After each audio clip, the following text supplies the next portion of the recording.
আমি যে প্রশ্নটি করতে চাই মাননীয় প্রধানমন্ত্রীকে, মাননীয় প্রধানমন্ত্রী, আমি 91 থেকে 96 পর্যন্ত এদেশের সর্ববৃহৎ মহিলা কলেজ ইডেন বিশ্ববিদ্যালয় কলেজের নির্বাচিত ভিপি ছিলাম এবং সেই সময় আমি মাননীয় শিক্ষামন্ত্রী এবং মাননীয় প্রধানমন্ত্রী দেশনেত্রী বেগম খালেদা জিয়ার সাথে আমি কথাও বলেছিলাম এবং সেই সময় অসংখ্য দেশনেত্রী বেগম খালেদা জিয়ার নেতৃত্বে ইডেন কলেজকে বিশ্ববিদ্যালয় করবার জন্য সকল প্রস্তুতি সম্পূর্ণ হয়েছিল। শুধুমাত্র রাজনৈতিক অস্থিরতার কারণে ওই সময় ডিক্লারেশনটা দেওয়া হয় নাই।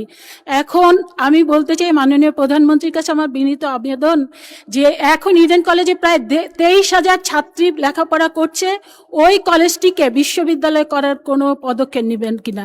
এই ব্যাপারে মাননীয় স্পিকার আপনারও সমর্থন চাচ্ছি, কারণ আপনার সহধর্মিনী মহিষী নারী বিশিষ্ট শিক্ষাবিদ দিলারা হাফিজ আপা ওই কলেজের প্রিন্সিপাল ছিলেন, কাজে আপনি ওই ব্যাপারে অবগত আছেন। মাননীয় স্পিকার, আপনাকে ধন্যবাদ। মাননীয় প্রধানমন্ত্রী। ধন্যবাদ মাননীয় স্পিকার, ধন্যবাদ মাননীয় সংসদ সদস্য আপনার প্রশ্নের জন্য। আপনার প্রশ্নের একদম প্রিসাইজ উত্তরটি আমার কাছে নেই, এটা খুব সম্ভব আমাদের শিক্ষামন্ত্রী ওনার কাছে থাকবে। এই বিষয়ে কি পরিকল্পনা আছে?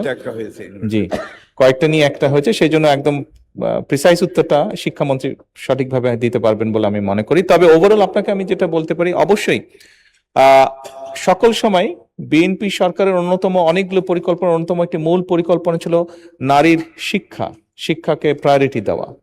এবং আপনি নিশ্চয়ই জানেন বিএনপি বর্তমান সরকার নারী শিক্ষার পাশাপাশি নারীদের এম্পাওয়ারমেন্ট অর্থাৎ অর্থনৈতিকভাবেও যাতে তারা শক্তিশালী হতে পারে, এম্পাওয়ার্ড হতে পারে, সেই জন্য ফ্যামিলি কার্ড চালু করেছে। এবং আমরা একই সাথে আরেকটি পরিকল্পনা যেটা গ্রহণ করেছি, যেটি বিএনপি সরকার দেশনেত্রী খালেদা জিয়া সরকার করেছিলেন, মেয়েদের শিক্ষা ব্যবস্থা ইন্টারমিডিয়েট পর্যন্ত ফ্রি করেছিলেন। আমরা এবার অনার্স পর্যন্ত মেয়েদের শিক্ষা ব্যবস্থা ফ্রি করতে চাই, ডিগ্রি বা অনার্স পর্যন্ত।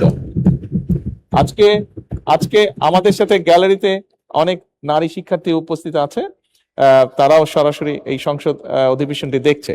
এবং শুধু তাই নয়, আমরা অনার্স পর্যন্ত যে নারীদের শিক্ষা ব্যবস্থা ফ্রি করব, তাদের মধ্যে যারা ভালো রেজাল্ট করবে তাদেরকে আমরা স্কলারশিপ দিতে চাই, এটাও আমরা করতে চাই।